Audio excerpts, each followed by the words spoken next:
اعوذ باللہ من الشیطان الرجیم بسم اللہ الرحمن الرحیم رب اشرح لی صدری ویسر لی امری واحلل عقدۃ من لسانی یفقہوا قولی واجعل لی وزیرا من اہلی رب زدنی علما رب زدنی علما رب زدنی علما اللہم فقہنا فی الدین اللہم فرج ہمنا اللہم بارک لنا فی اوقاتنا ربنا تقبل منا آمین بسم اللہ الرحمن الرحیم السلام علیکم ورحمۃ اللہ وبرکاتہ۔ توحید کا موضوع آپ کے سامنے ہے۔ بقرہ کی آیت نمبر، حفصہ بغیر دیکھے بتائیں گی؟ بتائیں نہیں، آج کی میں تو توحید کا موضوع نہیں ہے نا باقاعدہ، کس میں پڑھا ہے؟ آیت الکرسی میں۔ نمبر بتائیں؟ نہیں، اسی کو بتانے دیں۔ اب آپ بتائیں۔ 255۔ یاد ہی نہیں کرتی ہیں آپ؟ سائز کبھی آپ کو میجرمنٹس بھولیے کبھی اپنے جوڑے کی، یہی بھول جاتی ہے بس۔ نہیں، یاد نہیں کرتی۔ چلیے خیر،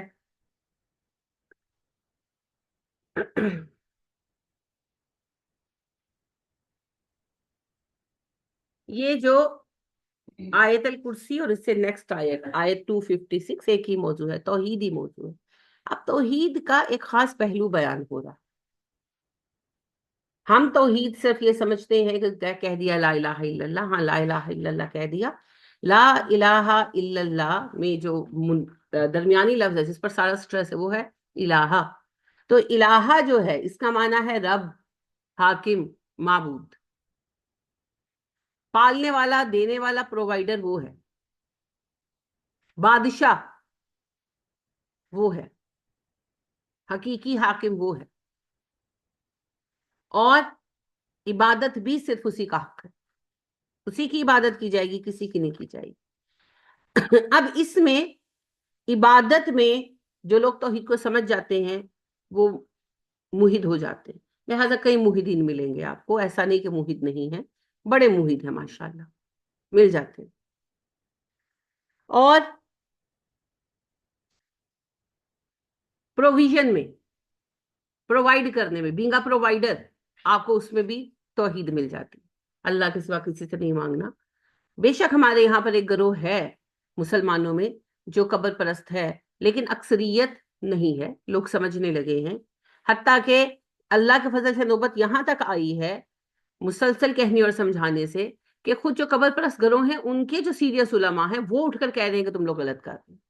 لہٰذا بہت سارے سنجیدہ شیعہ علماء ہیں جو کہتے ہیں کہ حضرت حسین سے مانگنا یا حضرت علی سے مانگنا غلط ہے۔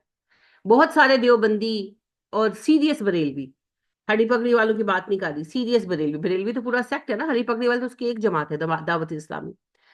سیریس بریلوی علماء اٹھ کر بھی اعتراض کر رہے ہیں کہ آپ لوگ غلط کر رہے ہیں۔ تو الحمدللہ یہ چینج آ جائے گا، تھوڑا عرصہ لگے گا لیکن یہ چینج آ جائے گا۔ جس چیز پر سارے خاموش ہو جاتے ہیں نا وہ ہے حاکمیت، کیونکہ حاکموں کے ہاتھ میں پاور ہے۔ اس کے سامنے پھر یہاں تک معاملہ آتا ہے نا کہ جو حرمین کی علماء ہیں ان کو بھی خاموش ہونا پڑتا ہے۔ آپ دیکھیں سعودیہ میں جو کانسرٹ وغیرہ شروع کیے ابن سلمان نے، غلط کیا، کوئی دو رائے تو نہیں ہے۔ علماء کیوں نہیں بولے؟ بولے، جو بولے ان کو اٹھا لیا گیا، ہاں ان کو غائب کر دیا گیا، سزائیں ہوئی، بڑا کچھ ہوا، پھر کیا نتیجہ ہوا؟ چپ ہو گئے۔ طاقت ہے نا، پاور ہے، چپ ہو گئے۔ تو یہ جو ہے نا قانون کو چیلنج کرنا، پاورفل کو چیلنج کرنا، نظام بدلو، ہمیں تمہارا نظام نہیں چاہیے، ہم نظام الہی قائم کریں گے، یہ بڑا مشکل کام۔ اسی لیے نبی صلی اللہ علیہ وسلم نے فرمایا، بہت ساری احادیث ہے جو مجھے اب سمجھ آتی ہیں، جیسے بھی میں نے آپ کو باقاعدہ کلاس شروع ہونے سے پہلے کہا نا کہ یہ حدیث مجھے اب سمجھ آتی ہے، یہ حدیث بھی مجھے اب سمجھ آتی ہے. سب سے بڑا جہاد ظالم حاکم کے سامنے کلمہ حق کہنا ہے. کیونکہ ابا کے سامنے کلمہ حق کہیں گے، ابا دو چپیڑے مار دے گا اور کیا کرے گا. شوہر کے سامنے کلمہ حق کہیں گے، میکسیمم انتہا کیا ہے، شوہر طلاق دے دے گا اور کیا کر لے گا. لیکن جب ظالم حاکم کے سامنے کلمہ حق کہیں گے نا، کسی بھی معاملے میں ہو، ابھی آپ سیاست کا دیکھ لینا، ہے تو کلمہ حق کی نا، ظلم چل رہا ہے، عوام کی رائے کے خلاف کام ہو رہا ہے، وہ اس معاملے میں کلمہ حق کہہ رہے ہیں. تو آپ کے سامنے کیا ہو رہا ہے؟ یہ ابھی جو، میں سیاسی بات نہیں کر رہی، میں انصاف کی طرف بات کر رہی ہوں. انتظار حسین پنجوتا، کیا حال ہوا ہے اس بندے کا؟ یعنی دیکھ کر تکلیف ہوتی ہے. حالانکہ میں کسی سیاسی پارٹی کے ساتھ نہیں ہوں، کیونکہ جو میں چاہتی ہوں کوئی سیاسی پارٹی کرنے والی نہیں ہے نا، لہٰذا میں کسی کے ساتھ نہیں ہوں. لیکن انسان تو انسان ہے نا. کوئی جرم تھا اس بندے کا، اس نے کوئی چوری کی تھی، ڈکیتی کی تھی، کیا کیا تھا؟ وہ اپنے من پسند سیاسی پارٹی کو جوائن کیے ہوئے تھا، ان کا کیس لڑا تھا، یہی کچھ تھا نا. کیا کیا اس کے ساتھ؟ عمران ریاض کے ساتھ کیا ہوا تھا؟ ظلم ہے، طاقت کا استعمال ہے. وہ بیچارہ معصوم سا شاعر اس کی تو مجھے ہنسی آ جاتی ہے، مجھے اٹھا لو والی نظم جو اس نے پڑھی تھی. ایسا ہی ہے، ایسا ہی ہے. بہت سارے علماء حرمین کی اطلاع بس باہر کم آتی ہے، کیونکہ وہاں بادشاہت ہے نا، وہاں پر ٹائٹ سیکیورٹی ہے، وہاں پر تو بات کرنے کی اجازت نہیں ہے. تو لہٰذا وہ آپ کو پتا نہیں چلتا. بہت علماء اٹھائے، ایسا نہیں کہ حرمین کے علماء بولے نہیں ہیں، بولے بھی ہیں، لیکن ان کو اٹھایا گیا، کئیوں کو شہید کر دیا گیا، کئیوں کو سزائیں دی گئیں. بس ہمارے پاس ان کا ڈیٹا نہیں ہے، کیونکہ وہاں پر بادشاہت ہے نا، تو وہ باہر آنے نہیں دیتے، لیک نہیں ہونے دیتے. جیسے چین میں کیا چلتا ہے کسی کو نہیں پتا، تو سعودیہ میں کیا چلتا ہے کسی کو نہیں پتا. لیکن بہرحال بہت علماء کے ساتھ بدسلوکیاں ہوئی ہیں، اور علماء کی ہر بات مانیٹر کی جاتی ہے. یعنی وہ حرمین میں منبر رسول پر کھڑے ہو کر کیا کہہ رہے ہیں، ان کی ایک ایک بات مانیٹر کی جاتی ہے، یہاں تک کہ خطبہ حج تک ان کو پوائنٹ اس کے دیے جاتے ہیں کہ ان پوائنٹس پر بات کرنی ہے، خبردار اس سے آگے پیچھے ہوئے. کبھی نہیں ہوا تھا کہ خطبہ حج وغیرہ جو ہے وہ لکھے ہوئے دیے جائیں. علماء ہیں ماشاء اللہ، ان کو کیا ضرورت ہے. لیکن اب گورنمنٹ نے ایسے ان کو ٹائٹ کیا، تو وہ بیچارے سخت مجبور ہیں. اس کے باوجود وہ اپنی کوششیں کر رہے ہیں. کئی آپ کو ایسے نامور علماء جو غائب ہی ہو گئے، سین سے نظر ہی نہیں آتے. حرم کے کتنے ہی ایسے امام ہیں جو آپ کو نظر ہی نہیں آتے. آپ کہتے کہاں گئے کہاں گئے، ہاں کہاں گئے، غائب کر دیے گئے، کوئی شہید کر دیے گئے، کوئی جیلوں میں پڑے ہیں. تو ظالم حاکم کے سامنے کھڑا ہونا بڑا مشکل ہے. ابھی آپ یہ دیکھیں، صرف آپ یہ دیکھیں کہ آپ یہ کہہ رہے ہیں، ابھی آپ نے دین کا نام نہیں لیا، ابھی لوگ وہ دین کے لیے کر بھی نہیں رہے، وہ صرف یہ چاہ رہے ہیں کہ ایسا سسٹم آئے جو انصاف پر مبنی ہو، جو پاکستان کے عوام کو بنیادی حقوق فراہم کرے. تو کتنا تماشا ہو رہا ہے. اگر آپ کھڑے ہوں، ایک ایسی جماعت کھڑی ہو جو کہے کہ ہم اسلام کا نظام کھڑا کریں گے، تو پھر کیا آفت آئے گی یہاں پر. پھر وہ محاذ بھرپا ہوگا جو مکہ میں تھا کہ ان کو مار دو، ختم کر دو، اسلام کا نظام قائم ہو گیا تو ہم جیسے چور چکے کہاں جائیں گے. تو میری بات یاد رکھیے، کبھی بھی اسلام کے ظاہری شکل سے کسی کو پرابلم نہیں ہے. ابو جہل کو بھی نہیں تھی. آگے تھے نا اس بات پر، گھٹنوں پر آگے تھے یہ لوگ 5ویں سال میں تبلیغ کے. کیا محمد صلی اللہ علیہ وسلم، let's come to the point of compromise. ہم تمہارے دین کو برا نہیں کہیں گے، تم ہمارے دین کو برا نہیں کہو گے. تم ہمارے رستے میں نہیں آؤ گے، ہم تمہارے رستے میں نہیں آئیں گے. تم جو چاہے کرو، فیل فری، بس تبلیغ بند کر دو. یہ سسٹم کی بات کرنی چھوڑ دو، یہ ختم کر. تو پھر سورہ کافرون آ گئی. پھر اللہ پاک نے یہ بھی کہا، اے نبی یہ تو چاہتے ہیں آپ نرم پڑے، یہ بھی نرم پڑ جائے. کہا نا. تو میرے پیارے بچوں یاد رکھیں، آپ کی نمازوں سے ان کو کوئی مسئلہ نہیں. ہاں، ان کو کوئی مسئلہ نہیں. وہ آپ کے لیے اپنے چرچوں کے اندر کمرے مخصوص کر دیں گے، یہاں نماز پڑھ لو. آپ کے روزوں سے ان کو کوئی مسئلہ نہیں. وہ آپ کے لیے افطاری کے ٹائم میں بریک رکھ دیں گے، حکومت آرڈر جاری کر دے گی. ہر فرم، ہر کمپنی رمضان کے مہینے میں اتنی منٹ کی بریک دے مسلمانوں کو. ان کا روزہ ہوتا ہے، انہوں نے روزہ کھولنا ہے، اس کے لیے آزادی ٹکٹ بھی جاری کر دے گی. سستی افطاری ملے تم لوگوں کو. آپ لوگوں کو عید کے لیے بھی آزادی ٹکٹ دے دے گی, جاؤ جا کے شاپنگ کر لو, سیل لگے گی تم لوگوں کے لیے, تم بھی ہمارے سٹیزن ہو. یہ سب وہ آپ کے لیے کر دے گی. جمعے کے لیے آپ کو پارک کھول دے گی, جاؤ جمعہ ادا کرنے جاؤ, پارک میں کر لو. لوگوں کو پتا چلے ہم کس قدر بڑے دل کے لوگ ہیں. لیکن جہاں آپ کہیں گے نا کہ میں مسلمان ہوں, میرے کیس کا فیصلہ قرآن کے مطابق کرو, وہ کہیں گے اچھا تمہیں بیکورڈ دین چاہیے, تم اس قانون کی بات کرتے جو 1400 سال پہلے تھا, خبردار تم تو ہمارے معاشرے کے لیے خطرہ ہو. جہاں آپ کہیں گے نا کہ مجھے ایک مسلمان کی زندگی جینا ہے, وہ آپ کے خلاف کھڑے ہو جائیں گے.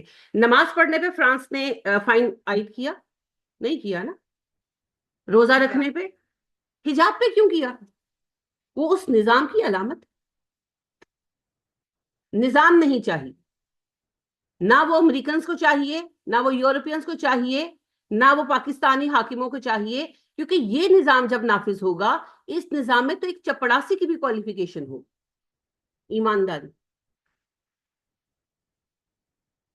لہٰذا آپ دیکھیے کہ نبی اکرم صلی اللہ علیہ وسلم نے کتنا کلیئر کہا, یہ لوگ تو کوئی ان میں سے کوئی سیٹ کے قابل نہیں رہے گا, کیونکہ نبی صلی اللہ علیہ وسلم نے کہا جو سیٹ مانگے گا ہم اس کو سیٹ نہیں دیں گے, جو عہدہ مانگے گا ہم اسے عہدہ نہیں دیں گے, جس کو ہم قابل پائیں گے ہم اس کو عہدہ دیں گے. صاف کہا.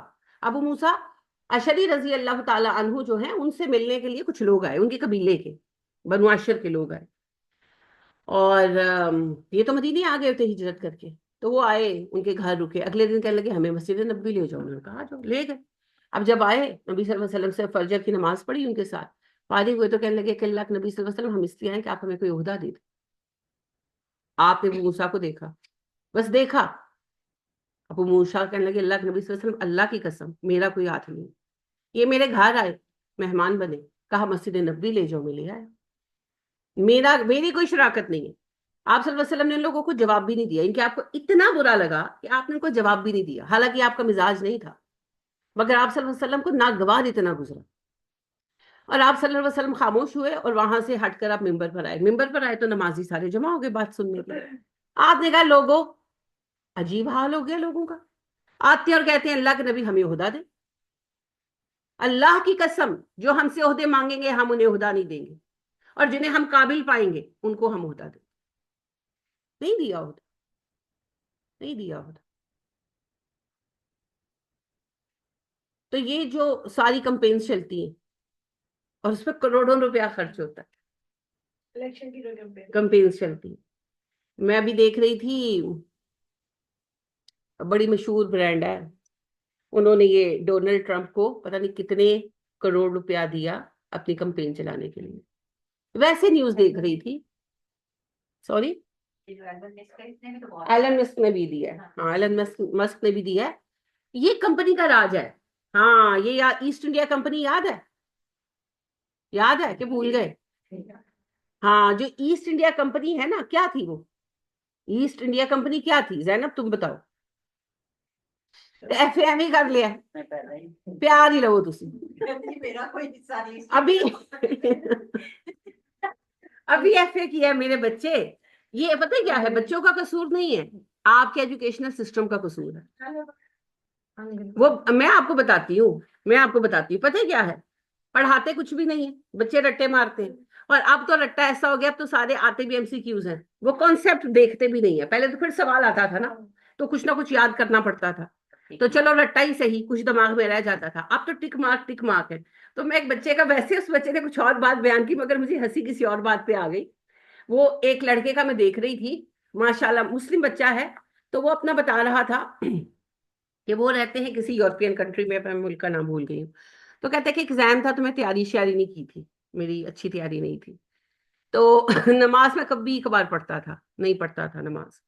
تو اس دن جمعہ تھا تو میں گیا, تو میں نے کہا جن کی جمعے کی اذان ہوئی, کہتا ہے ہماری یونیورسٹی میں نا مسجد تھی تو اذان ہوئی, تو کہتا ہے میں نے سوچا تیاری تو ہے کوئی نہیں, تو پیپر دے کر بھی فیل ہی ہونا ہے, تو چلو نماز ہی پڑھ لیتا ہوں. تو میں گیا, نماز پڑھی, جمعے کی خطبہ وغیرہ سنا, فارغ ہو کر میں کلاس روم میں گیا, تو آدھا گھنٹہ آخری رہ گیا تھا, تو پیپر تو آتا نہیں تھا, تو MCQs تھے سارے. تو کہتا ہے میں نے دیکھا, اور میں نے کہا اللہ جی آپ کو تو پتہ یہ تیاری کوئی نہیں ہے, تو جو ہوگا دیکھا جائے گا. کہتے میں نے سارے سی سی سی سی سی سرکل کر دی, آ گیا. اچھا جب رزلٹ آیا اس بچے نے اس سبجیکٹ میں ٹاپ کیا تھا. وہ یونیورسٹی نے پیپر جاری کیا باقاعدہ, ایکسپٹنس انہوں نے کی کہ ہم سے پیپر بنانے میں غلطی ہو گئی. سارے جو بنے نا ایم سی کیوز, ان کا سی آپشن ہی صحیح تھا, تو وہ مسٹیک تھی, لہٰذا اس نے سارے سی سرکل کیے, وہ ٹاپ کر گیا. اب لیگلی تو ٹاپ کر گیا. اس کو بلکہ بلا کر پوچھا گیا کہ تمہیں کیسے پتا چلا؟ اس نے کہا جی پتا تو نہیں چلا, میں نے تو ویسے ہی تو کر. تو وہ خیر بچہ تو اس کو آج سے بتا رہا تھا, نہیں ایگزیکٹلی وہ بچہ یہی بتا رہا تھا کہ میں نے اس دن کچھ بھی نہیں کیا تھا, بس میں نے دعا ہی مانگی تھی اور وہ قبول ہو گئی. تو اس دن سے آج تک میں نے نماز نہیں چھوڑی. وہ تو اس ریفرنس سے بتا رہا تھا. تو میں آپ کو یہ بتا رہی ہوں کہ یہ انج تے تکے ہوندے جے, اب بچے انج پاس ہو جاندے, ان کو واقعی کچھ نہیں آتا. یہ ایجوکیشنل سسٹم کا قصور, بچوں کا قصور نہیں ہے. نمبر جس کے آ گئے بس وہ ٹاپر ہو گیا, چاہے عقل اس کو ایک ٹکے کی نہ ہو.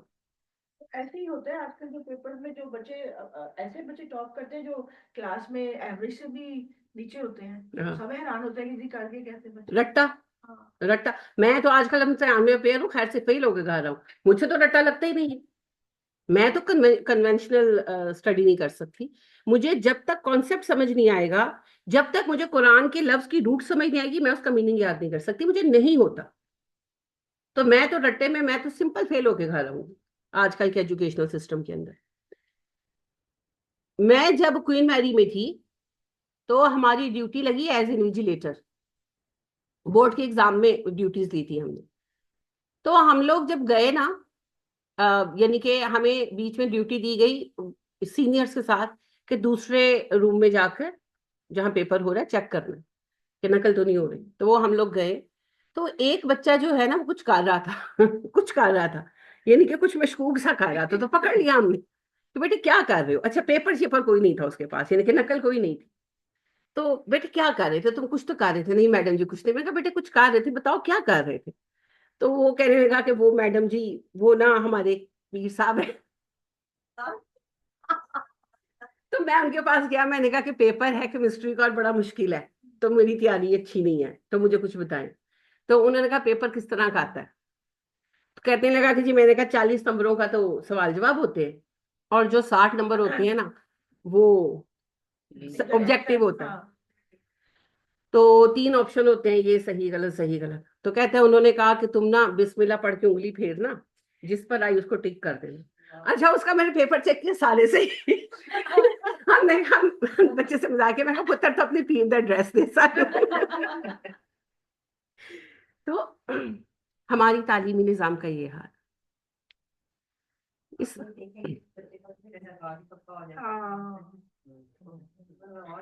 اوہو اللہ خیر کرے جی, اس معاملے کا فی الحال کوئی حل نہیں ہے. دیکھیں جب تک کوئی چیز فزیکلی موجود رہے گی, آپ مجھے بتائیں ہندو جب جا کر بتوں پر دعائیں مانگتے ہیں, منتیں مانگتے ہیں, ان کی دعائیں پوری ہوتی ہیں نا؟ کئی دفعہ پوری تو اللہ کی ذات کرتی ہے, پر وہ تو یہی کہے گا نا کہ میں نے جب شیو جی کی منت مانی تو میری منت پوری ہو گئی. تو جب تک بت رہیں گے آزمائش تو رہے گی, اسی طرح جب تک پیر رہیں گے آزمائش تو رہے گی. اب میں آپ کو یعنی میں خود وٹنس ہوں اس بات کی کہ جو خدیجہ تھی تو ان کی بہن آمنہ کا کافی 12-13 سال تک اولاد نہیں ہوئی. تو کسی نے ان کو کہا کہ خواجہ معین الدین چشتی کی منت مان لو, مان لی, اور سچ مچ اس سال بیٹا ہو گیا. اور انہوں نے اس کا نام, یعنی کہ منت یہی مانی تھی کہ اگر ہمارا بیٹا ہوا تو خواجہ معین الدین چشتی نام رکھیں گے. اب اللہ نے آزما لیا, اللہ نے بیٹا دے دیا. اور وہ 12-13 سال سے ٹریٹمنٹ لے رہے تھے, کچھ نہیں ہوا. اب بیٹا ہو گیا تو انہوں نے نام اس کا خواجہ معین الدین چشتی رکھا, اور وہ اس کا نام نہیں پکارتے تھے احترام کی وجہ سے, اسے خواجہ صاحب کہتے تھے. آپ بتائیں جب تک مزار ہوں گے کمزور ایمان کے لوگوں کی آزمائش ہوتی رہے گی. اللہ بھی آزماتے ہیں, اللہ بھی آزماتے ہیں. اب یہ کرتا کیا؟ تو اس کا تو ہمارے پاس حل کوئی نہیں ہے. اس کا ایک ہی حل ہے جو سعودیوں نے کیا ہوا ہے, بہت اچھا حل کیا ہوا ہے, بت ہی ہٹا دو. جیسے میں نے آپ کو کہا نا, سگریٹ جب تک دکان پہ ملتا رہے گا بکتا رہے گا, جب وہ آنا بند ہو جائے گا تب معاملہ درست ہوگا. تو بات ہو رہی تھی ایسٹ انڈیا کمپنی کی. ایسٹ انڈیا کمپنی ایک تجارتی کمپنی تھی جس نے جب حالات کمزور دیکھے تو ایک نے کئی ملکوں پر قبضہ کیا, وہاں سے پھر برٹش گورنمنٹ نے ٹیک اوور کیا. تو اس کو کمپنی راج کہا جاتا تھا. یہ اب پھر آپ کمپنی راج میں انٹر ہو رہے ہیں. دنیا کی جو 6 بڑی کمپنیز ہیں جن کو 6 برادرز کہتے ہیں, وہی امریکہ کو چلا رہی ہیں, انہی سے امریکہ قرضے لیتا ہے, ان 6 کمپنیز کی بیک گراؤنڈ پر اسرائیل ہے, وغیرہ وغیرہ. تو یہ پھر ہم کمپنی راج میں انٹر ہو رہے ہیں. یہ بدترین دور ہوگا, کیونکہ کمپنی کو کسی کے فائدے سے کوئی لینا دینا نہیں. حکمران کو تو پھر عوام کو کوئی نفع چاہیے ہوتا ہے نا. تو 6 برادرز میں سے 2 کمپنیز نے سب سے زیادہ فنڈ دیا ہے ڈونلڈ ٹرمپ, جن میں سے ایک تو ایلن مسک کی ہے اور دوسری کا نام اب میرے ذہن میں اٹک گیا. اب ظاہری بات ہے, انہوں نے جب اتنی ہیوی فنڈنگ کی ہے, اتنی ہیوی فنڈنگ کی ہے, تو اب وہ اپنی من مرضی باتیں بھی منائیں گے. اور کس منہ سے ڈونلڈ ٹرمپ منع کرے گا؟ جس کا کھانا اس کا گانا. تو یہ اس طرح سے ہوتا ہے, اور یہ پیسے اسی لیے انویسٹ کیے جاتے ہیں کہ ہماری مرضی کا نظام ہے. اب آپ یہی دیکھ لیں, کرونا آیا یا لایا گیا, تو پھر فائبر والے جو ہیں, کتنا ان کا وہ ویکسین بکا, اور آپ کے یہاں جونیئر فائبر والے, چغتائی والے, وہ سارا ملک ڈوبا ہے, وہ اکیلے ترے ہیں. دیکھیں, انہوں نے آپ کی ٹریجڈی سے کمایا ہے. میرا دل نہیں, میں نے اس کے بعد میں نے ان سے ٹیسٹ نہیں کرایا تھا. ظلم ہے, انہوں نے ٹریجڈی سے ارن کیا. یہ جو ہے نا, ایسے ہی ہوتا ہے جی, ایسے ہی ہوتا ہے. جنگوں میں, وباؤں میں اکثریت ڈوبتی ہے, اور ایک چھوٹی سی اقلیت ہوتی ہے, مائنورٹی ہوتی ہے, جو بلین ٹریلین ہو جاتی ہے. بہت کمایا, ٹیسٹ پہ بھی کمایا. پھر جو لوگ ٹریول کر رہے تھے ان کے بھی ٹیسٹ ہوتا تھا نا ایئر لائنز کا, اس میں بھی انہوں نے 11 سے 12,000 ایک ٹیسٹ کی فیس رکھی ہوئی تھی. ایسے ہی کیا ایک برڈ سے چیک کر رہے تھے. ابھی تک یہی چل رہا ہے جی. ٹریول, انٹرنیشنل ٹریولنگ کے لیے تو آپ کو کرانے ہی پڑ رہے ہیں ٹیسٹ. تو یہ سب کچھ کیا ہے؟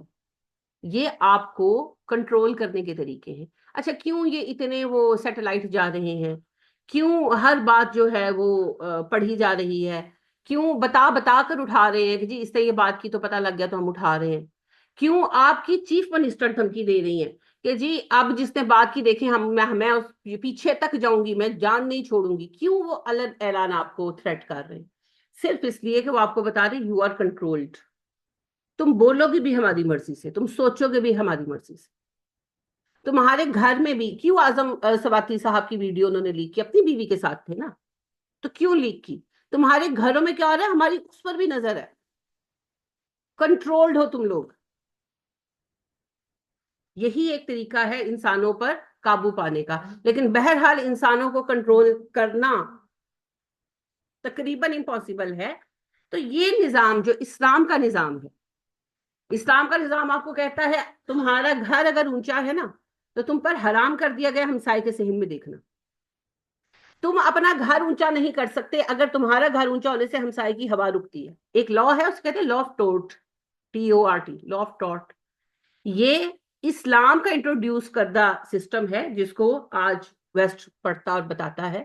یہ بتاتا ہے ہمسائے کی لائٹ نہیں روک سکتے, اس کی یعنی کہ جو سن لائٹ جا رہی ہے, میرا گھر اتنا اونچا ہو جائے کہ میرے ہمسائے کے گھر روشنی جانی رک جائے, یا میرا گھر ایسا بنے کہ میرے گھر کا دھواں شواں جو ہے میرے ہمسائے کے گھر جائے, یا میں کوئی پلاٹ بنا رہی ہوں اس میں سے گزرنے کا راستہ ہے میں اس کو بند کر دوں, مجھے حق نہیں ہے. اس طرح ان سارے حقوق کو لا آف ٹارٹ کہتے ہیں. یہ اسلام نے انٹروڈیوس کرایا, اور اسلام نے اس پر سزائیں رکھی ہیں باقاعدہ. جیسے نبی صلی اللہ علیہ وسلم نے کہا کہ اگر میں دیکھ لیتا کہ تم میرے گھر میں جھانک رہے ہو, تمہاری آنکھ پھوڑ دیتا. تو وہاں سے ایک لا بن گیا کہ اگر کوئی کسی کے گھر میں جھانک رہا ہے اور اس نے اس کی آنکھ پھوڑ دی تو اس پر کوئی سزا نہیں ہے. اگر کوئی کسی کے گھر میں بلا اجازت trace pass of the house, کوئی کسی کے گھر میں گھس گیا, اس نے گولی مار دی, تو کوئی اس پر جرم نہیں ہے. کیوں گھسا اس کے گھر میں بغیر اجازت؟ یہ اسلام کے قوانین. تو وہ اسلام اجازت دیتا ہے حاکم کو کہ وہ لوگوں کے گھروں کی پرائیویٹ موومنٹ جو ہے وہ کیپچر کرے, اور وہ لوگوں کی باتیں سنے, اور وہ لوگوں کے بات کرنے پر پابندی لگائے. تو یہ نظام اس لیے کسی کو نہیں چاہیے کیونکہ یہ نظام سارے بندوں کو ایک صف میں کھڑا کرتا ہے نا. وہ عمر کھڑے ہیں اتنی بڑی ریاست کے حاکم, اور کوئی بھی اٹھ کر کوشچن کرتا ہے کہ عمر پہلے بتاؤ شرٹ کیسے بنی تمہاری, پھر ہمیں خطبہ دیا. یعنی کہ ٹو انڈرسٹینڈ کہ وہ صاف کہتا ہے، عمر کھڑے ہوتے ہیں خطبے کے لیے اور حمد و ثنا شروع کرتے ہیں تو کہتے ہیں عمر خطبہ بعد میں دینا، پہلے ایکسپلین کرو شرٹ کیسے بنی ہے. پھر وہ ایکسپلین کرتے ہیں، پھر وہ بندہ کہتا ہے فردر، وہ کہتا ہے ہاں اب خطبہ تو ہم سنیں گے. بندہ و صاحب و محتاج و غنی ایک ہوئے، تیری سرکار میں پہنچے تو سبھی ایک ہوئے. یہ نظام کسی کو نہیں چاہیے نا. ابو جہل کو، ابو لہب کو، ایون فرعون کو حضرت موسیٰ سے کیا پرابلم تھی؟ کیا کہہ رہے تھے حضرت موسیٰ؟ تم بھی بندے ہو، بندے بن جاؤ. اب جو خدا بنے بیٹھے ہیں وہ بندے کیسے بن جائیں؟ ان کی خدائیاں ماری جاتی ہیں. تو اسلام کا نظام کسی کو نہیں چاہیے. اور یہ جو طاغوت ہے نا، یہ اسلام کے نظام کے اینٹی ہر نظام کا نام. لہذا عورت مارچ طاغوت ہے، بہبود آبادی نام نہاد. یعنی اتنے ظالم ہیں یہ لوگ. I am repeating the thing. لیکن یہ چیز مجھے تکلیف ہی بہت دیتی ہے. نبی صلی اللہ علیہ وسلم نے کہا 2 گناہ کبھی معاف نہیں ہوں گے، شرک اور قتل ناحق. اور قتل ناحق کس کا کار ہے؟ بچے کا. بڑے ظالم تھے عرب جی، بڑے ظالم تھے، بیٹیاں زندہ دفن کر دیتے تھے. تم کم ظالم ہو، تم تو بیٹے بیٹی میں بھی فرق نہیں کرتے. تم تو پیدا ہونے سے پہلے مار دیتے ہو، ٹکڑے ٹکڑے کر کے مروا دیتے ہو، خود پیسے دے کر کرواتے ہو. تو ایک تو قتل ناحق، معصوم بچے کا قتل ناحق، خود اپنے بچے کا قتل ناحق پیسے دے کر کرا رہے. انا للہ و انا الیہ. اور اس ظالمانہ ایکٹ کا فیل کا نام کیا رکھا ہے؟ بہبود آبادی. کیڑی بہبود؟ ان کو دیکھو جنہوں نے ہم سے پہلے یہ چلن اپنایا، یورپ والے ختم ہو رہے ہیں آج. ان کی یوتھ ختم ہو رہی ہے، سب کو پتا ہے، کوئی لمبی چوڑی بات نہیں ہے. سارے نوجوانوں کو کھینچ رہے ہیں، یوتھ ہی چاہیے. بابے سارے مارے انہوں نے یہ کرونا لا کر، اب یوتھ کو کھینچ رہے ہیں. پورا پاکستانی. اور آپ اعداد و شمار، آپ صرف نیٹ پر جائیں اور آپ لکھیں کہ یورپین ریسز، ڈفرنٹ جو ریسز ہیں، نسلیں جو ہیں، ان کے ختم ہونے کا زمانہ یا اعداد و شمار اس طرح سے آپ لکھیں، آپ کے کھل جائے گا کہ فلاں ریس اس سال تک ختم ہو جائے گی، فلاں ریس کیوں؟ ان کی یوتھ بہت کم ہوگی نا. کسی کے پاس 20% ہے، کسی کے پاس 15% ہے. ان میں سے بھی زیادہ تر شادیاں نہیں کر رہے. ہم نے نہیں شادیاں کرنی، ہمیں انٹرسٹ نہیں ہے. گے بنا دیا پکڑ کر ان کو، تو شادیاں انہوں نے کرنی نہیں ہے. اب وہ آپ دیکھیں، ایک نارمل، ہمارا نارمل ملک ہے نا الحمدللہ، ہماری 60 سے 65% یوتھ ہے، اور ان میں سے تقریباً 50% بچے شادیاں کرتے ہیں. پھر ان 50% میں سے تقریباً 35 سے 36% کی اولادیں ہوتی، زیادہ کی ہوتی، کئیوں کی نہیں ہوتی، اولادیں ہی نہیں ہوتی، یا ہوتی ہے تو زندہ نہیں رہتی. تو پھر جا کر یہ ریشو چل رہا ہے ہمارا. تو جن کے پوری یوتھ ہی 15 20 یا 18% ہے، اور وہ شادیاں بھی نہیں کرنا چاہ رہے، شادی کرنے والوں کی ریشو 4-5% ہے، انہوں نے بچے کڑے پیدا کرنے. کیونکہ جو شادی کر بھی لیتے ہیں فیملی پلاننگ میں لگے رہتے ہیں، انہوں نے بچے نہیں پیدا کرنے. تو اب فرانس جس نے سب سے پہلے کہا تھا کم بچے، 2 بچے خوشحال گھرانہ کا نعرہ لگایا تھا، پھر انہوں نے اس کو نعرے کو بھی بدل دیا کہ جی فیملی پلاننگ کرو، کم بچے پیدا کرو. لوگوں نے چھوڑ دیا بچے پیدا کرنا. اب وہی فرانس والے کہہ رہے ہیں جو 3 بچے پیدا کرے گا اس کا ہاف ٹیکس معاف کر دیا جائے، جو 4 بچے پیدا کیا کرے گا اس کا پورا ٹیکس معاف کر دیا جائے. اب ٹیکس معاف ہونا کیا ہوتا ہے؟ جن کے بچے وغیرہ باہر ہیں ان کو اچھی طرح پتا. آپ کو بھی اب تو پتا ہے ہم کتنا ٹیکس دیتے ہیں. تو اگر آپ کو گورنمنٹ کہ فلانا کام کرو تیرا سارا ٹیکس معاف، تو مزے. ساری میری تو غربت ختم ہو جائے گی، آپ کی ساری غربت ختم ہو جائے گی، آپ کی کوئی مہنگائی نہیں رہے گی. یہاں تک وہ پہنچے. ہم یہ سب دیکھے بغیر لگے ہوئے. 2 بچے خوشحال گھرانہ. پہلی بات تو یہ ہے کہ اس میں نفع کوئی نہیں ہے، اور دوسری بات کہ اسلام کے کانٹریرین طاغوت یہ سسٹم ہے. اللہ نے کہا عورتیں باپردہ رہیں. میں کیوں پردہ کروں جی؟ مرد نظر جھکا کرے. مرد کو نظر جھکانے کو حکم اللہ نے ویسے ہی دیا ہوا ہے، عورت کو بھی دیا. لیکن پردے کا حکم عورت مرد دونوں کے لیے ہی ہے. عورت کے لیے تھوڑا سا زیادہ ہے، مرد کے لیے تھوڑا سا کم ہے. مرد کو کون سی اجازت ہے کہ ننگا ہو کر پھرے؟ ہے اجازت؟ نہیں ہے نا. اس کو بھی سطر پورا کرنا. لیکن عجیب سی اس کی کہانی بنا دی گئی، عجیب ڈرامہ بنا دیا گیا ہے. یہ سب طاغوت کا نظام ہے. جو آپ کا جوڈیشل سسٹم ہے، طاغوت کا نظام ہے۔ اب آپ دیکھیں، اسلام نے کہا ریپسٹ کو سنسار کر دو، نہیں نہیں نہیں، بڑی ظالمانہ سزا ہے، او ہو اتنا ظلم ایک بندے پر، تو وہ جس بندے پر تمہیں رحم آ رہا ہے، اب وہ بندوں کی جو جنریشن ہے جانوروں جیسی، وہ کیا کر رہی ہے عورتوں کے ساتھ۔ اب یہ جو کولکتہ میں ریپ کیس ہوا، کوئی فرق نہیں پڑتا وہ ہندو تھی یا جو بھی تھی، عورت تھی نا، انسان تھی، کیا کیا حال کیا ہے ان ظالموں نے اس کا۔ یعنی کہ میں نے تو دیکھا بھی نہیں، یعنی کہ نیوز بھی نہیں تھی مجھ سے، تو دیکھی نہیں گئی، کیسے کوئی انسان کسی انسان کے ساتھ ایسے کر سکتا ہے؟ وہ ایک انسان ہے، وہ ایک عورت ہے، کون سے شیطان سوار ہے تم لوگوں پر؟ اور آپ دیکھیں یہاں پر وہ ہاسپٹل میں 5 سال کی بچی کے ساتھ، یہ 5 سال کی بچی ہوتی کیا ہے؟ 5 سال کی بچی، میری اپنی پوتی ہے نا 7 سال کی، اتنی سی معصوم سی، دنیا کا کچھ پتا نہیں اس، یعنی امیجن کرنا مشکل، امیجن کرنا مشکل ہے، ایسے لوگوں پر ترس آتا ہے ان کو۔ 2 ریپسٹ سنسار کیے جائے نا، 2 ریپسٹ، سب کے دماغ روشن ہو جائے۔ وہ جو کیس ہوا تھا موٹر وے پر، جو خاتون کو ریپ کیا گیا تھا، اس کے میں آج تک یہ سوال میرا دماغ دل دکھاتا ہے، میرا دماغ خراب کرتا ہے، اس عورت نے تو جو سہا سو سہا، وہ جو بچے دیکھ رہے تھے وہ ساری عمر نارمل ہو سکیں گے؟ کیسے بھول پائیں گے وہ اپنی ماں کے ساتھ ہونے والا وہ سلوک؟ اور اس کے اوپر بیٹھ کر باتیں ہو رہی ہے، رات کو کیوں نکلی، دن کو کیوں نکلی، ایسا کیوں کیا، میاں کی اجازت کے بغیر گئی تھی، اور تم سے یہ سب پوچھا گیا؟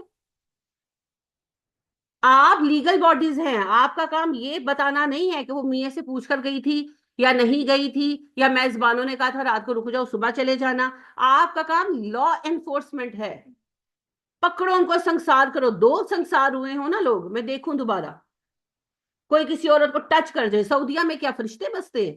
وہاں کیوں نہیں ریپ ہوتے؟ 2 ریزنز ہیں، ایک پردہ اور دوسرا لا۔ وہاں میں نے آپ کو بتایا ابھی ریسنٹلی کہ لاسٹ ایئر جو ہے رائل فیملی کا ایک بندہ تھا اور اس نے ریپ کیا ایک بچی کا، 6 مہینے انہوں نے ترلے لگا چھوڑے، نہیں چھڑا سکے۔ اب آ کے انہوں نے، اب وہ سنسار نہیں کرتے لیکن وہ سولی چڑھاتے، یعنی کہ پھانسی دیتے۔ یہ کوئی 10-15 سال پہلے یہ ترمیم ہوئی تھی، تو اب وہ سنسار نہیں کرتے لیکن ڈیتھ سینٹنس دیتے ہیں۔ خیر میں تو کہتی ہوں سنسار ہی ہونا چاہیے، لیکن some thing is better than nothing. تو اب وہ ریپسٹ کو پھانسی دیتے ہیں۔ انہوں نے پھانسی بڑا زور لگایا، انہوں نے اپنا پورا وہ استعمال کر کے اثر جو ہے، اثر و نفوذ، انہوں نے کوشش کی مگر نہیں، پھانسی ہی چڑھا ہے وہ لڑکا۔ عیاشی کرنی ہے نا، حرام ہے اسلام میں، مگر تمہیں عیاشی کرنی ہے نا، جاؤ پیشہ ور عورتوں کے پاس جاؤ، 2 پیسہ کرو عیاشی، لیکن کسی عزت دار عورت کے ساتھ تم کرو گے تو ہم تمہیں سزا دیں گے، اس لیسٹ بنیاد پر وہ کھڑے، اسلام کی اعلیٰ بنیاد پر نہیں کھڑے، لیسٹ بنیاد پر کھڑے ہیں۔ لیکن اس کا یہ نتیجہ ہے کہ وہاں پر عورتوں کو کوئی خوف نہیں ہے، دن ہو رات ہو عورتیں ٹریول کرتی ہیں، اور آپ کو پتا ہے کہ کوئی ایسا معاملہ یہ نہیں کہ رپورٹ نہیں ہوتا، پیش نہیں آتا، کوئی کسی عورت کو یعنی کہ بات ہی نہیں وہ کرتا کسی طرح کی۔ میری دوست ہے وہاں پر، تو ان کے نیبر کی کمپلین ہوگی تو مجھے بتا رہی تھی کہ ان کا نیبر جو ہے نا وہ پکچرز لیتا تھا، جیسے آپ کے لڑکے کھڑے ہو کے لینا شروع کر دیتے، تو ایک آدھ دفعہ منع کیا گیا تو وہ نہیں مانا، حالانکہ وہ عورتوں کی پکچرز نہیں لیتا تھا، ویسی پکچرز لیتا تھا۔ تو انہوں نے کمپلین کر دی، فلیٹ سسٹم ہے نا، انہوں نے کمپلین کر دی کہ ہر وقت تصویریں کھینچتا رہتا، تو اس کو پولیس نے بلا لیا کہ تم تصویریں کیوں لیتے ہو، کیمرہ چیک، موبائل چیک سارا، تو اس کو بڑا فائن کیا انہوں نے اور وارننگ دی کہ اس کے بعد ہم تمہیں ڈیپورٹ کر دیں گے۔ کہ یعنی انہوں نے کہا کہ بھئی یہ تصویریں لیتا ہے، خواتین ہماری اندر باہر ہوتی ہیں، گھر ہے ہمارے بچے کھیل رہے ہوتے ہیں، کیوں تصویریں لیتا ہے؟ دوسرے کی مرضی کے بغیر تو نہیں نا آپ کسی کی پکچر نہیں لے سکتے، یہاں پر کوئی لا ہے؟ ہاں۔ یہاں پر تو ہر کوئی کھڑا کلک کر رہا ہوتا ہے۔ میں آپ کو بتا دوں یہ حفاظت کی بات ہے نا، انہوں نے صرف ایک کمپلین کی ہے کہ یہ بندہ ہر وقت پکچر لیتا ہے، ہم نے منع کیا ہے۔ اب دیکھا جائے پکچر لینا کوئی کرائم تو نہیں ہے، مگر اگلوں نے اس کو بلایا، اس کا موبائل سارا انہوں نے رکھا، پہلے اس کو ایک دن جیل میں ڈالا، اس کا موبائل سارا چیک ہوا, سارا کچھ ہونے کے بعد اس کو ریٹن وارننگ کے ساتھ انہوں نے چھوڑا, کیونکہ کوئی بھی قابل اعتراض تصویر نہیں نکلی مگر بچوں وغیرہ کی نکلی. اچھا انہوں نے یہ بھی انہوں نے کہا کہ یہ تم بچوں کی تصویریں کیوں اتارتے, حالانکہ وہ ویسے ہی اتارتا تھا, یعنی کہ اس کی کوئی بری حرکت کبھی نوٹ نہیں کی گئی, لیکن انہوں نے اس کو بھی بچوں کی بدفعلی کے زمرے میں اس کو کہا کہ یہ تم نے بچوں کی تصویریں کیوں اتاری ہیں, تم کیوں اتارتے ہو, سبب کیا ہے. تو بڑے پھر تلے مرتے اس کو کرنی پڑی, لیکن بہرحال انہوں نے وارننگ دی, ریٹن وارننگ دے کر چھوڑا کہ یہ تمہارا لاسٹ چانس ہے, دوبارہ تمہاری کمپلین آئی ہم تمہیں ڈیپورٹ کر دیں گے وداؤٹ اینی وارننگ. لاز ہے. اب دیکھیں یہاں ایک سوال ہے, جس نے تصویر اتاری اس کو بلا لیا گیا, مگر پاکستان میں قانون کیسے نافذ ہوگا جبکہ قانون نافذ کرنے والی اتھارٹیز آپ کی پرائیویٹ ٹائمز کی موومنٹس کی موویز بنا رہی ہیں, اور پھر آگے سے کہہ بھی رہی ہیں. یعنی کہ چیف منسٹر صاحبہ کا اپنا میں نے بیان سنا جب ابھی چیف منسٹر نہیں بنی تھی, تو کہتی ہیں میرے پاس بڑی اہم جو ہے ویڈیوز ہیں, بڑی اہم شخصیات کی, جب میرے ابا کہیں گے میں تب ریلیز کروں گی. بڑی قابل فخر بات کر رہی ہیں, بڑی قابل فخر بات کر رہی ہیں. جب ایسے لوگ حاکم ہوں گے سارے ہی, میں صرف مریم صاحبہ کی بات نہیں کر رہی, سارا ٹولا کا ٹولا. مریم صاحبہ نے تو فلم بندی نہیں کی, ان کی اتنی اپروچ ہی نہیں ہے, جنہوں نے کی اسٹیبلشمنٹ وغیرہ سب ڈال کر. وہاں کون چاہے گا کہ اسلام کا نظام ہے؟ اسلام سب سے پہلے آپ کی پرائیویٹ لائف کو سیکیور کرتا ہے. اسی لیے اسلام نے یہ اصول رکھا ہے کہ اگر کوئی کسی پر زنا کا چارج لگاتا ہے تو 4 گواہ لے کر آئے. اچھا ریپ کے لیے گواہ نہیں چاہیے, ریپ کے لیے جو دوسرے ثبوت ہیں وہ کافی ہے. جس عورت کا ریپ ہوا اس کی گواہی اور جو ٹیسٹ وغیرہ ہیں وہ کافی ہیں. زنا کے الزام کے لیے 4 گواہ چاہیے, ایک نہیں 4 گواہ چاہیے, کہ تم اگلے کے گھر جھانک کر کیا کر رہے تھے. اور جب 4 گواہ نہیں ملیں گے تو پھر تمہیں 80 کوڑے پڑیں گے کہ تمہیں کام کوئی نہیں لوگوں کے گھر جھانکنے کے علاوہ. یہ ہے اسلام کا قانون. آپ اپنی پرائیویٹ لائف میں کیا کرتے ہیں کسی کو کنسرن نہیں ہونا چاہیے. ہاں اگر پبلک لائف میں خرابی کرتے ہو پھر تمہیں مار پڑے گی. تو ریپسٹ کو سزا ملے گی, کوئی گواہ نہیں درکار, عورت کی گواہی بہت ہے, لیکن زانی کی سزا کے لیے 4 گواہ لے کر آؤ اور 5واں مدعی ہونا چاہیے. 5 ایکچولی بندے چاہیے, ایک کلیم کرنے والا 4 گواہ. آج تک اسلام میں گواہی کی بنا پر زنا کی سزا نہیں ملی کسی کو, ہمیشہ اعتراف پر ملی ہے. کتوں لے آؤ گے 4 گواہ؟ 2-3 کیس سے ان میں الٹا مار پڑی. ہاں لہذا یہ جو ہیں ہمارے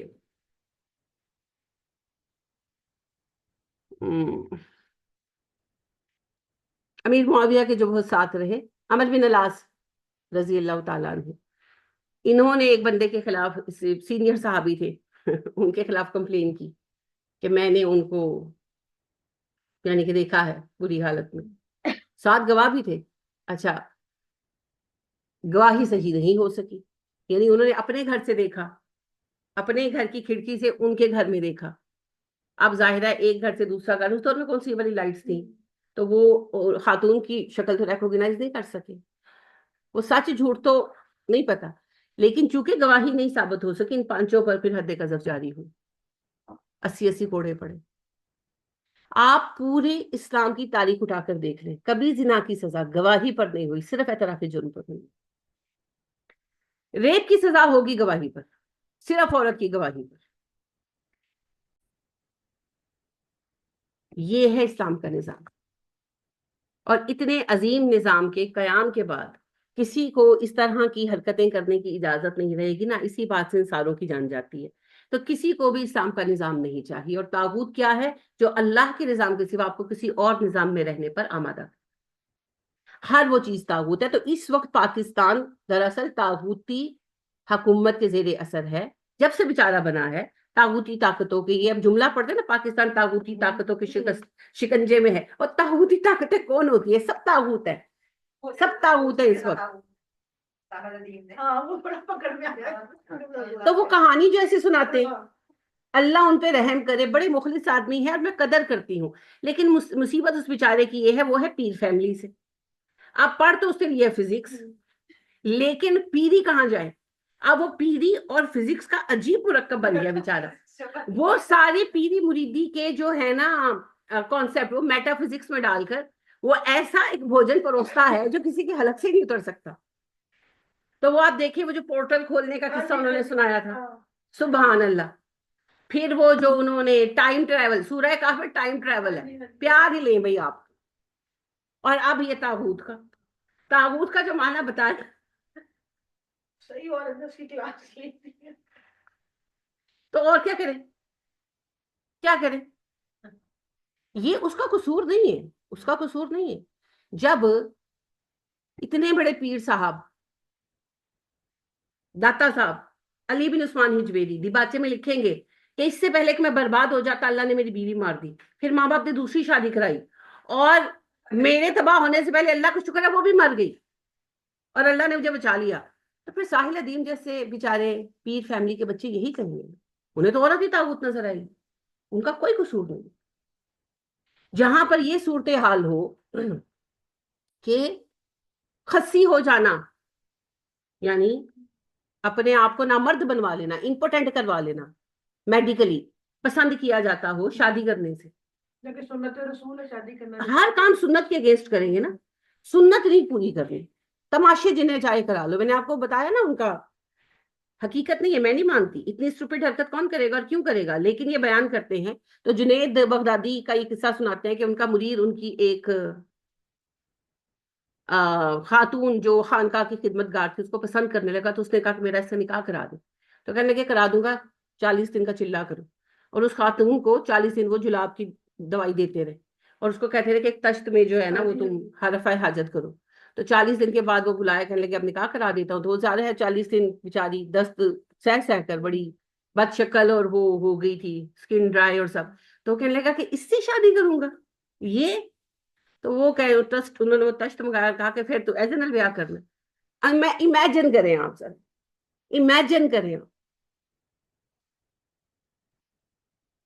جہاں پر یہ باتیں ہوں وہاں پر ساحل ادیم صاحب سچ کہتے ہیں, عورت ہی طاغوت ہے نا. یہ نیا کانسیپٹ نہیں ہے, یہ یہود کی باتیں دہراتے ہیں. یہود یہی کہتے ہیں دنیا میں شیطان کا اعلی کار عورت ہے. شیطان کی مرد تک رسائی, آدم تک رسائی عورت کے ذریعے ہوئی. اگر ہوا پیدا نہ ہوتی تو شیطان آدم تک اپروچ نہ کر پاتا. تو عورت شیطان کی ایجنٹ ہے, یہ وہ عقیدہ رکھتے ہیں. کر بھی یہی رہے ہیں, یہی ان کا طریقہ کار تو یہی ہے نا. عورت کو انہوں نے کھلونا بنایا ہوا, ننگا کر کے عورت کو, تو وہ سب چیزیں کر رہے ہیں. بالکل, لیکن ہمارا دین کیا بتاتا ہے آپ کو بخوبی پتا ہے. نبی کریم صلی اللہ علیہ وسلم فرماتے ہیں جس نے نکاح کیا اس نے آدھا دین بچا لیا. آپ صلی اللہ علیہ وسلم فرماتے ہیں جب ایک مرد نکاح کرتا ہے تو شیطان روتا ہے. اے ہن دسے جڑے پیر اے والی حرکتاں کر کے نکاح تو رکھن, یعنی وہ اگلے دن وہ پتہ نہیں کون سے پیر کا قصہ سنا رہے تھے, کوکب نورانی صاحب, نام نہیں مجھے اب یاد ہے, وہ نام بھی بتا رہے تھے. تو کہتے ہیں کہ جن کا مرید آیا کہنے لگا کہ میں فلاں عورت کو پسند کرتا ہوں, اسے شادی کرنا چاہتا ہوں, تو مجھے کوئی دعا بتا دے کہ میرا اس سے نکاح ہو جائے. تو انہوں نے اس کو ایک چپیڑ ماری اور اس نے کہا کہ حضرت جتنا چاہے مار لے تو مجھے کوئی دعا بتا دے. تو دوسری چپیڑ ماری, تو 5-6 چپیڑوں میں اس کا قلب جاگ گیا اور وہ عشق مجازی سے عشق حقیقی پر آ گیا. نبی صلی اللہ علیہ وسلم نے تو ایسا نہیں کیا. آپ کے پاس جب کوئی آ کر کہتا تھا میں نے نکاح کرنا ہے تو آپ صلی اللہ علیہ وسلم تو فیسیلیٹیٹ کرتے تھے. عبداللہ بن حذافہ کا قصہ سنایا نا میں نے آپ کو میں نے جو ہیں عبداللہ الاسود ان کا بھی قصہ سنایا, اور وہ جو جلیبیب ہیں ان کا بھی قصہ سنایا. جلیبیب نے خود کہا کہ آپ مجھے ناقص پائیں گے, میں بیوی کو شاید خوش نہیں رکھ سکوں گا, قد ود چھوٹا ہے میرا. تو آپ نے کہا اللہ کے ہاں تو تم ناقص نہیں. اور میں نے آپ کو یہ بھی بتایا کہ آپ نے دعا دی تھی ان کی بیوی کو, تو لوگ صحابہ یعنی کہ کہتے ہیں کہ مدینے کا سب سے خوش اور خوشحال جوڑا یہی تھا, اور صدقہ کرنے والے سب سے زیادہ یہی دونوں میاں بیوی تھے. تو نبی صلی اللہ علیہ وسلم تو انسسٹ کر کے شادی کرا رہے. اور وہ جو تھے نا عبداللہ الاسود, انہیں آپ صلی اللہ علیہ وسلم نے حکمن روکا تھا جنگ میں جانے سے, یعنی کہ شادی کے لیے پیسے دیے نا, تو جب جنگ کا اناؤنسمنٹ ہوگی تو انہوں نے کہا کہ میں آ کے کروں گا, تو آپ نے کہا نہیں تم شادی کرو. سعد الاسود, سوری جزاک اللہ, سعد الاسود, ان کو نبی صلی اللہ علیہ وسلم نے کہا کہ آپ جو ہے نا شادی کریں, آپ جنگ میں نہ آئیں.